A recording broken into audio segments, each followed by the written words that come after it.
La gestion des déchets est un enjeu très important dans notre société moderne. Toujours à la recherche de solutions qui amélioreront les procédés, les spécialistes ont fait évoluer les dépotoirs en des lieux d'enfouissement technique sécuritaires. Le Québec compte plus de 35 de ces infrastructures, dont celle de la Régie des matières résiduelles du Lac-Saint-Jean. La conception de ces sites est à la fine pointe des technologies utilisées pour l'enfouissement et joint les connaissances d'ingénieurs et de techniciens qui utilisent les meilleures façons qui soient pour diminuer au maximum les risques environnementaux. Dans un lieu d'enfouissement technique, les déchets sont déposés à l'intérieur d'une grande structure étanche appelée cellule d'enfouissement. La construction d'une cellule comporte plusieurs étapes et sa conception permet d'isoler complètement les déchets des eaux souterraines grâce à plusieurs épaisseurs de membranes imperméables. D'abord, la construction d'une cellule implique le déboisement et l'excavation du site de manière à assurer une solide fondation. Les pentes des parois et du fond des cellules sont exécutées avec précision et nivelées avec soin pour accueillir le système multicouche de membranes qui reposera sur ces surfaces. Au fond de l'excavation, on retrouve une natte de bétonite qui agira comme protection finale au fond de la cellule. Cette membrane est faite d'argile emprisonnée entre deux couches de géotextile et gonflera en cas de contact de l'eau, ce qui la rend complètement étanche. Chaque joint entre les nattes de bétonite sont superposés et liés avec de la poudre de bétonite. Par la suite, une première couche de géomembrane imperméable est déposée. Ces géomembranes sont faites de polyéthylène haute densité, qui est un matériau reconnu pour sa solidité, son étanchéité et sa durabilité.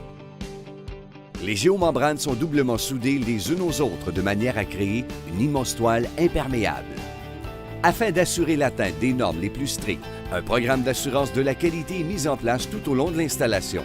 Pour ce faire, toutes les soudures sont systématiquement vérifiées à l'aide d'un test par pression d'air.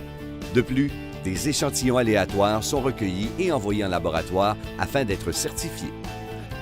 Lorsque le contrôle de la qualité est conforme, on entame la deuxième étape, en recouvrant toute la surface de la cellule d'un géofilet de manière à créer un espace où peut circuler du liquide. Un deuxième niveau de géomembrane est installé sur le géofilet.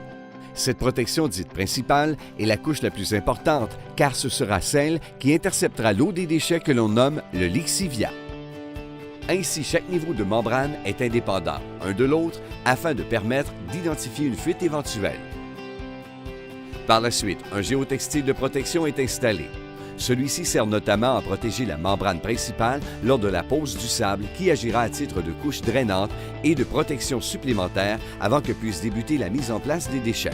Grâce à un système de conduite perforée installé au fond de la cellule, les eaux de lixiviation sont captées et acheminées vers un système de traitement afin de répondre à toutes les normes environnementales.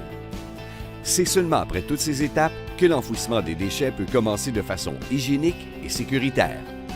À chaque jour, les déchets déposés dans la cellule seront recouverts d'une épaisse couche de sable afin d'éviter l'éparpillement des matières volatiles, diminuer les odeurs et éviter d'attirer les animaux indésirables. Lorsque la cellule aura atteint sa pleine capacité, elle sera recouverte de sable. Cette étape se nomme recouvrement final.